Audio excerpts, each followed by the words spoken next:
Հրաշալի երիտասարդություն ունենք եւ դրա վառ ապացույցը 20 թվականի պատերազմն էր, դրանից հետո մեր գլխին եկած փորձանքները մենք իրոք փառավոր հրաշալի ես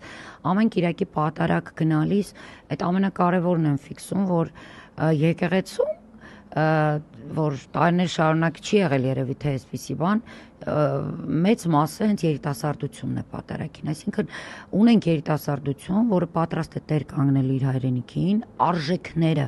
պահել ու պահպանել եւ ի տարբերություն այս իշխանությունների, որ ցույց են տալիս այլ կերպար հայ երիտասարդի, իրականում այդպես չի, փորձում են, այսպես հա, կաշառել չգիտեմ եվրոպական միություն, չգիտեմ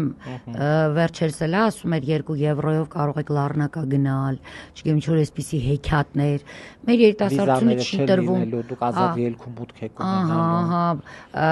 մեր երիտասարդությունը չի տրվում դրան, այսինքն դա իրեն հետաքրքիր չի կաշառվում